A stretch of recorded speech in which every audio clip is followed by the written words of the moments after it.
Üslencelete Türkmenistan Şaho'nun aydın gurunlarının açıklaması. Becereteli mevzumuz da olsa qaytarmış ata diyen adamın bir son hakkında aydın gurunlarının açıklaması hakkında. Elhamdülillahi Rabbil alemin. Ve salatu ve selamu ala seyyidina seyyidil enbiya vel mursalin ve ala alihi ve sahbihi ecmaîn. Müslüman oğlum, yakınlıkta internetin üstü bilen bir bölük gurrun ilme gelip yetti. Akunağa şu hakkında neme diyen dedi. Gurrun bir hudaylıklı benine ayrılışına oraya dünyadan giden şekilli. Onda madarçılığı Türkmenistan'na şekilli. Ona bir nesene at koyuluptur, kemalata at koyuluptur, kemal şeyhem elbette değil yani şekilli. Yani beter iyi arasında sonra beter bir ma'ruf tutulayan adını neme qaytarmış ata dağıttırdı. Qaytarmış ata diyenler neme yani şol videon beceren adamın aydın gururundan ne bileti işte son aydın gururuna çok koyan kava o diye Huday tarafından verilen ruhsata oraya Huday tarafından verilen keramata oraya diye görünmeyen belaları qaytarayan şekilde diye. Şu taydan diye adamlar diye ona qaytarmış ata dağıttırdı diye. O ve uçer son aytlayan gururunu bilette bir eşleyin ta inşallah son açıklamasına varaydı.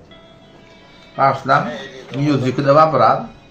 Kollatalım geçende son eğer sarı baba yetmekin hem doğru Uluya Türkistan'ın velisi Gedreti Kemalat'ı ya da Gedreti Kemal Şeyh'am diyorlar. Hatta o Şeyh onun neviresinden gelip çıkışından Gavir Kemal'ata Gavir Kemal Şeyh diye ama Türkmen'in içinde has yürgünlü adı qaytarmış ata. Yani arımlara göre şu Ulu'nun Allah'dan verilen keramatı bilen dörtlü belavetlerden qaytarıya, görünmeyen belavetleri iyine qaytarıya Allah'ın ruhsatı bilen gora taktaya yani şonçunun qaytarmış ata adını alan Ulu'ya. Hop. Aydın gurrunu birlikte eşittik.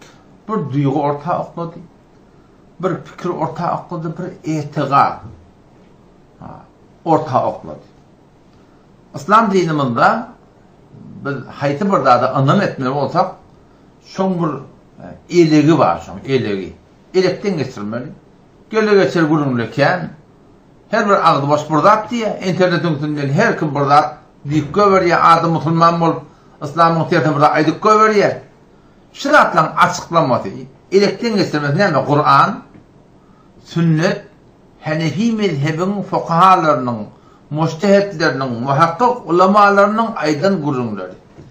Hayti bir adam, hayti bir zat diye şu gözenekten geçirmeyerek, manatana ol hiç vakitte hak olup düşmüyor yani. Allah Teala'nın kelami şeyde bir duygunun hakkında ne emediktir? Peygamberimizin hadisleri şeyde bir duygunun hakkında ne emediktir? Hanefi mezhebinin fukahaları, mujtehitleri, Kur'an'ın sünnetten şeyde bir duygunun hakkında ne emediktir? O zaman şu da aydın gurun, şu elekten geçirsek, manatana hak yol olup düşüyor. Yani bir gurunun hakkında açıklamam o zaman. Başta dikkat Müslüman da olmadı. Şuna meyleş gurunları aydınlarında, bula evliyalara münkür, keramata münkür demeleri vardır. Elhamdülillah velminne biz keramatı da inkarsılımı diyor. Şu tuğratını evliyalara da bizim hiç münkursülümü diyor. Yani şu vade bir 12-13 yılın evvel benim yadan kitabım şey.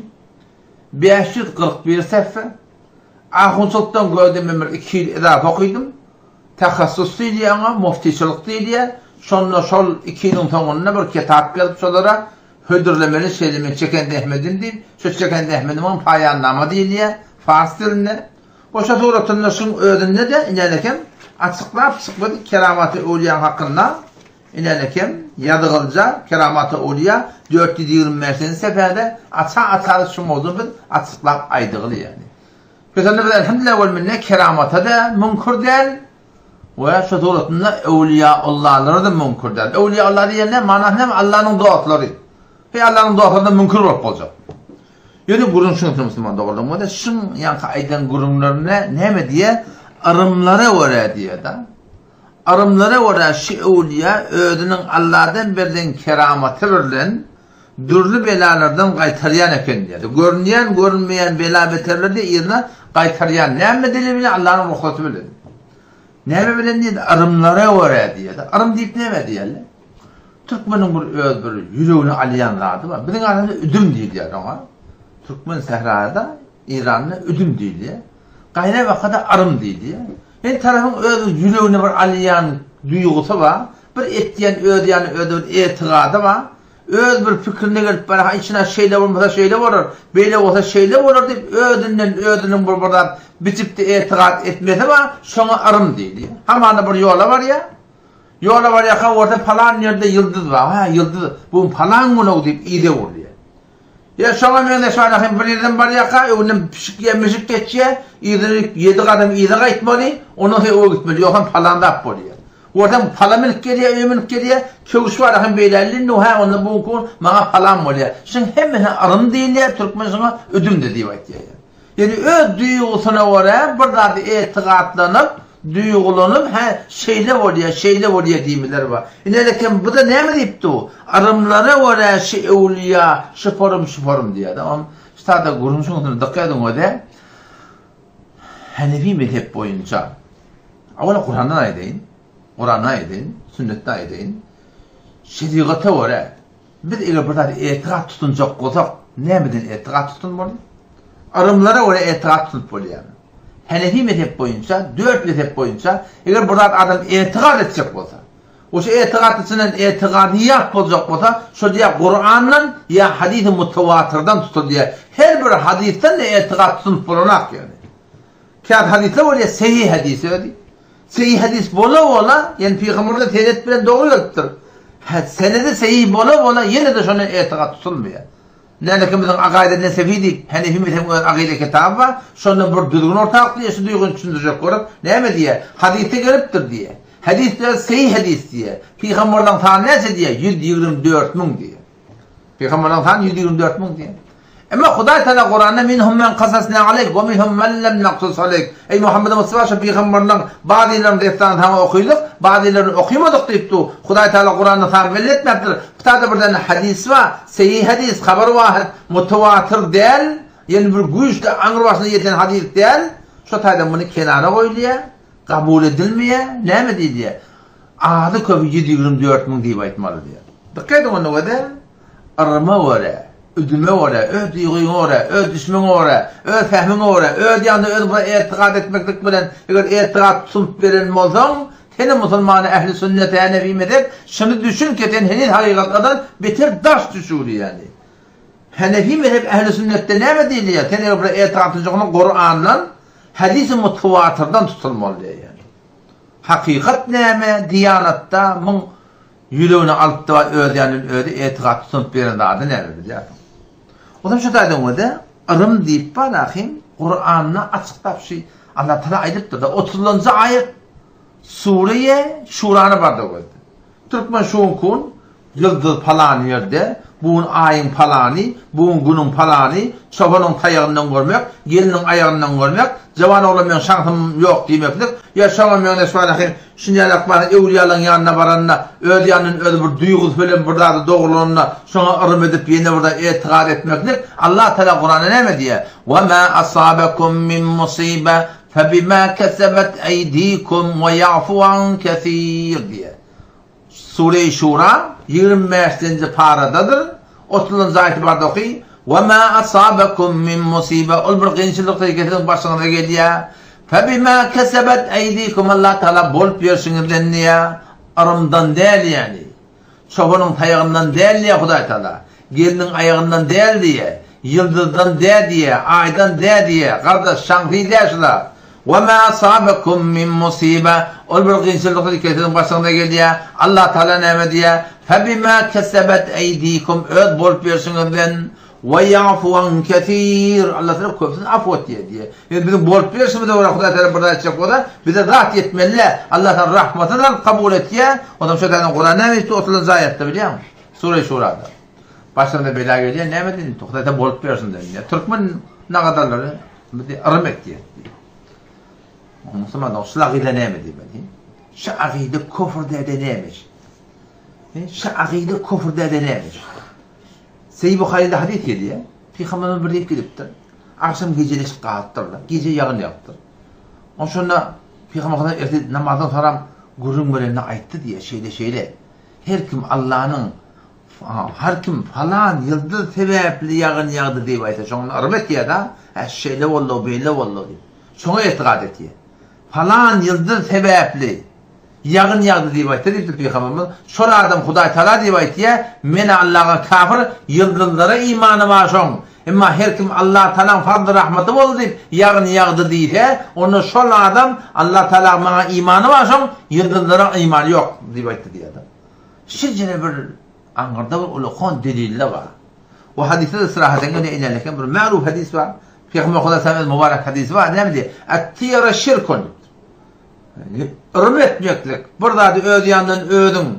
Duygulanıp da itiqad etmek. At-tiyara şirkun. At-tiyara şirkun.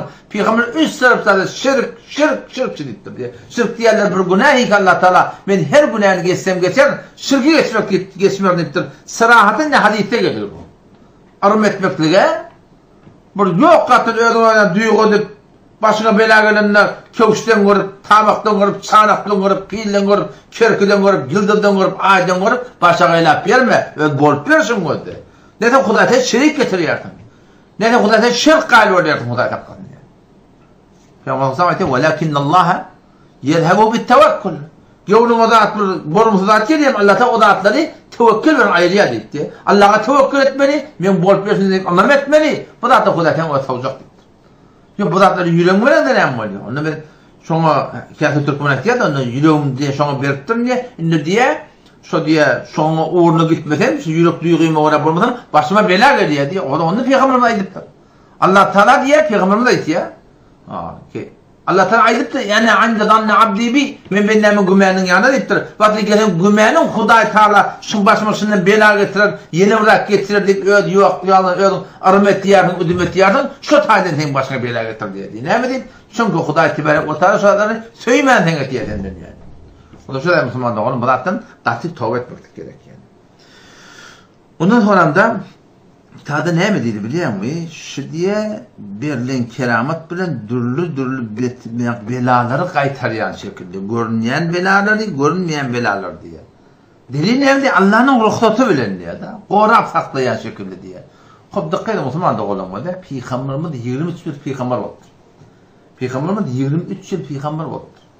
Peygamber olup şöyle bir etiqadi sahabana peygamberin hakkını ediptirdi.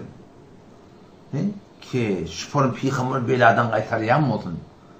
Peygamber her yerde dağda yetişiyen mi olsun? Görünmeyen belanı Peygamber aleyhisselam mesela aydiyan mı olsun? Sahabalarda etiqad varmıştır Müslümanlık oldu mu?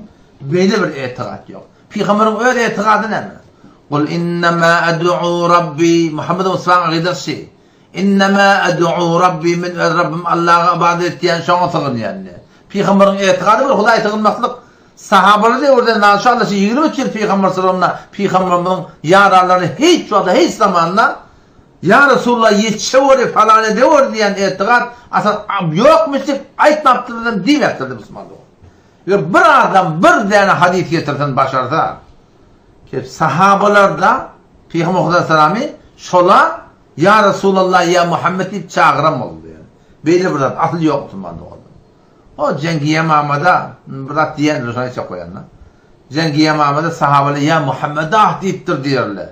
Görün o döneyin. Sen şu rivayeti okuyordun. Avla Cengiye Mahmud'un kurduğunu, tarihin kurduğunu sahaba. Yani ettim ha etiqad Kur'an'ın hadisin tuvatında tutuluyor. Bula tarihin kurduğunu. Tarihin kurduğunda olanlar. Şu kurduğunu açıklayıptırlar. Bula meydanı cengiz şuarı diye. Şuar ne oluyor? O tarafta Arap, bu tarafta Arap. Aynı saklan Fellehmet Mengeş. Şu meydanı cengiz yerine birbirini tanımadan için bir kep koyupturlar. O dönem ya Muhammed dağıtmıştık da. Ya Muhammed der. Vel mutefecca aleyh diye ona. O gam edip bana aydılayan bunun Peygamber çağırdığı der oluyor. Onun şu da Müslümanlar oğlum şu etiqad katı bir yanlış yani.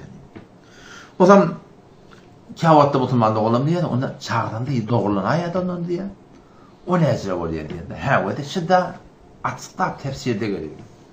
Tefsir-i Azizi'de geliyor. İnanmışsın öyle kitabında getirdim. Tefsir-i Alusi var. Allame Alusi rahmetullahi aleyh. Sure-i Maide'nin 35. ayetinde aynı şugurun ayetiye. Çağırıyarlı zat etiyeler ne yapar? Şaya onunla yetişen zat. Yok kardeş. Şeytanın eli var ortada. Zıllın eli var ortada diye. Ne yaparım diye. Ona taraf diye iblisin adamları gelip taraf falanın bokurdan tutuyor diye. Demin tutuyor diye. Vasıfet diye falanın çağır. Onu burada çağırıyor diye. Onu bokurdan elini ayırıyor diye. Falanı yetişti, evliya diye sorun diye. İtikat taptı diye. Aynı şey tefsirde Hanefi mezhebinin tefsirine gelin Müslüman oldu. Oşa doğrultusunda ilerlerken bu da Allame Leknevi rahmetullahi aleyhin fetavası. Mecmu'utul fetavası. Üst şeyde bir ciltleri doğrulap aldık şunu. Şun avvalki cildinin ilerlerken 26. seferi 27. seferi 28. seferinde şu dağıtları kavudip sonra attırlar. Evliyalar çağırayan mı? Falanı yetişiye diyen mi? Her yerde çağıramızda dağdımızı yetişiye diyen mi? O sorda biz onlar çağıramızda bizim sesimizi işitip Huday Teala taraftan Huday'dan dileyen mi deyip Huday Teala'dan bize dua ettiye diyen mi deyip şu dağıtları şu doğrularına hemçe etiqat Kazat enbiya ve awliya harbat hazır nazır hemşe bir görüp durla bilip durla diye etiyalla var diye. Ve be hemen hal her yağdayda biz çağrımızda işçiye diyerle var diye.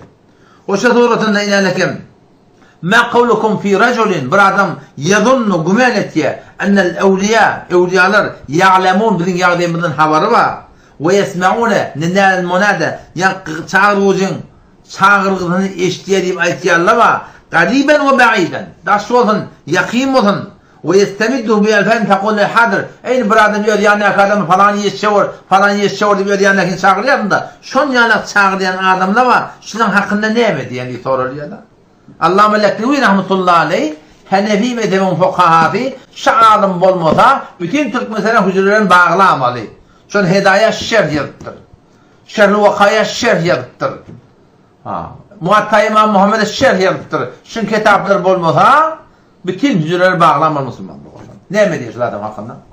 Ne emediyor? Böyle de tazında olayım. Hada raculun şu adam deyiptir. Evliyalar çağırıp qaytarmış ata deyip yeni burada at deyip etiqad edip belalar qaytar diye yeni burada at diye çağıranda yetişiye ya Huday'dan dua et diye hada raculun şu bir ademi ki fasidul aqida diye. Akidesi fasıttır. Bel yokşa aleyhil kufr. Dinden çıkmakla mümkün mü deyiptir. O ne mi deyip? Ne mi olmalı? Fe inne sema'la evliya. Evliyalan daştan eşitmektir. Enne da gıyrıgıcın min ba'iden daştan leyse bi sabitin. Aslında sabit der diye. Öyle eşitmeye kabrın yakinine korun o. Kabrın yakinine olandır. Öyle eşitmeye deyip aydanda da. Dedim haka ıslaf da var. İstediğinde de hiçbir şeriat boyunca, sünnet boyunca, mezhep boyunca sabit değil. Kabrın başına varıp da falan hemen dua ediyor demektir. Kabr sabit değil Müslüman da olur. Bir yerden manahım bir dil yoğurun biri, öyle bir duygusuna olan aydın gurrunu yani. Oğlum sporum dinden çıkmakla mümkün değil. O ne mi dedi? Vel ilmul kulli hemmelerde bildirmeklik. Bi cemi'i cüziyat hemmelerde haber olmaklık. Fi cemi'il azman hemme yağdaylarda muhtesim billahi celle celaluhu diye Huday Teala'nın diye hasır diye. Bu Allah celle celaluhu da bağdat hemme yerde hazır nazır olup hemmelerde bilip durup eşitmeklik, görmeklik, bilmeklik ve Allah Teala'nın sıfatı. Sen gel qaytarmış ata deyip falan ata deyip yine burada deyip onları evliyalar bilyen edip durdun. Bilmeyen suretini görmeyen belaları qaytaryan edip durdun. O suretini yetişen Müslüman da oğlum. Şu Allah Teala'ya şirk getirmektir. O suretli kamru günah kasap yani. Elbette burada bayını.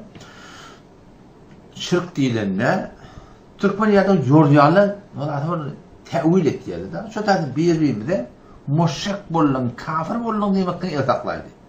Yani Müslüman da olmasını düşündür kardeş senin şirki bu Huda. Sen doğru tevil ettiyorsun. Tevil ettiğin kesen onunla müşrik bolan kafir olursun ha.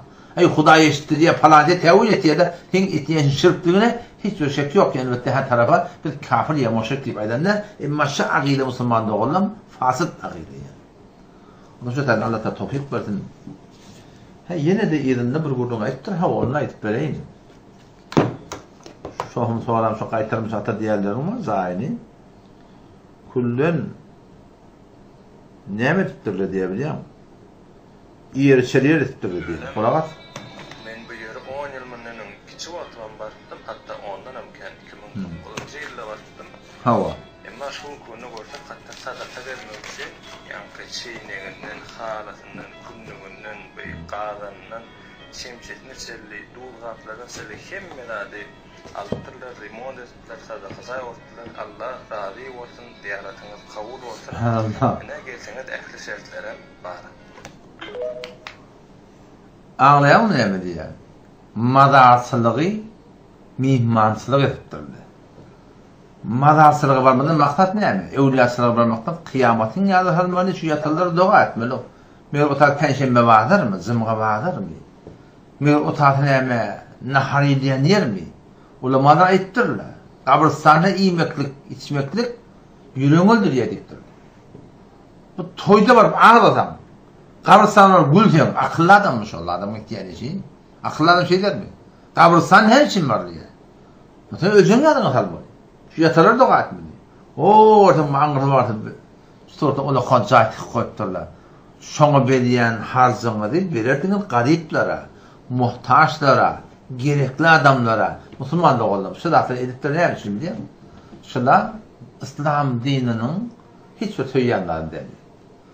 Şu taýda var, muňa meňiş, detalny bilen, hikatly bilen, ırmet diýen, badalet diýen, görünýän belany gaýtarýan edip, öz halyny habarda edip, bir wejdançylyk, bir aňyraş bir diýen tapşyryk diýmär. Biziň peýgamberimiziň denalaryna tömet urýarlar. Bir aýlap habar gelen Hudaý tapdan, peýgamber denalaryna urulan tömetmi, hak mı ya nahaklygyny bilenär. Ne yapar başadan bilmeli? Ta ki Hudaý tarapdan habar gelýär. Doğrusu şu Kur'an'a terhaqil edýär mi kardeşler? Onuň şu da inşallah bu zatdan tövbe edin. Allah Teala mehribandyr. Beşot namazda gaýym boladyn. Şeriatymyzda gaýym boladyn inşallah şoň bereketli hem dünýämiz hem ahiretimiz abad bolar. Assalamu aleykum we rahmetullahi we berekatuh.